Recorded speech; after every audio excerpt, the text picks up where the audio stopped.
All right, welcome back to my workstation here. And workstation, my gaming station, my pretty much everything station. As you can see, I drew some more rooms. And I'm also going to put on the monster cards the page numbers where their stats are in the monster's manual. So that's a good, I can kind of memorize that too and as I play. Again, I'm building this and I'm testing it out as I go, so I'm still kind of learning as I build the game. That's important. You learn as you build the game. So also when I'm fighting a monster, I go on a wandering monster space. I go right here to the battle space and I can take on the monster right there and then just roll, using my dice tower or whatever. Back and forth with the hit points, and yeah, I think that's working out pretty good. Again, whatever points advantage I gain from answering the cards correctly, I can apply it to the fights. I think sometimes it'll be gold or treasure that I get as opposed to disadvantage for the next fight, or a potion or some type, or maybe I don't get anything, so I'll kind of rule all those things in as I play. Over there's a skull. That's the death tile. So when you go on there, you have to get the rules for death correct. If you don't, your character dies. You go back to start. So that'll be the death rule. If I do get the rules correct on the index card, then I can go on and move on. We'll just do something like that. I'm still developing the puzzles for the P spaces, so I'll probably come up with a handful of puzzles and then have ones where I have to make up a puzzle on the spot. Improv one. This O is for others, so I'm not quite sure what I'm going to do with that yet. I might have it where you can pick any card you want, or come up with some other thing for that. Yeah, and I'm not sure with the doors if I'm going to have them locked or not. That's a variant rule I can do.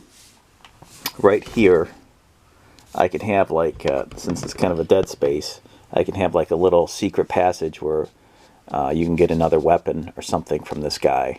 He'll be like in this small little nook, like a little shop or something like that.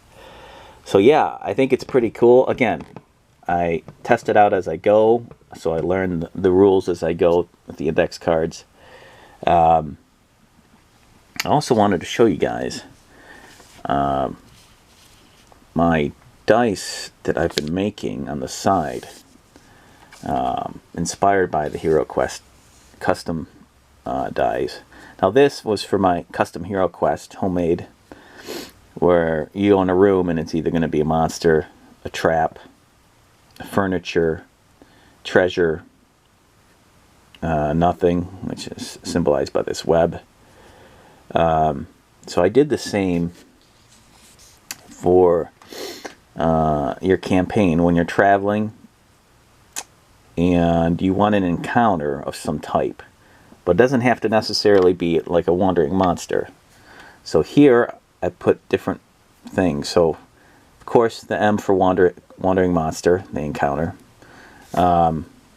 Here I put B for something breaks, maybe some kind of equipment malfunctions or something to that effect. Again, it's like a non-violent encounter. W for weather, big shift in the weather, whether that's from sunny to cloudy, or maybe you want more extreme, a big windstorm comes through, snowstorm, or what have you. I think was for improv, either improv or inspiration. So I kind of forgot what that meant already. This is for story dice, roll story die. Again, I use Rory story cubes quite a bit in my various campaigns, but that could be substituted with a table or some kind of cards, story cards that you might have. I also have an emergency writer's pack, and I can also use Mythic as well. And then T. What was T for?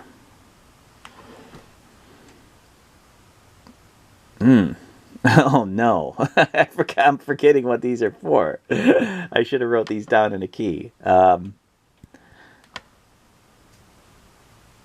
Time. I'll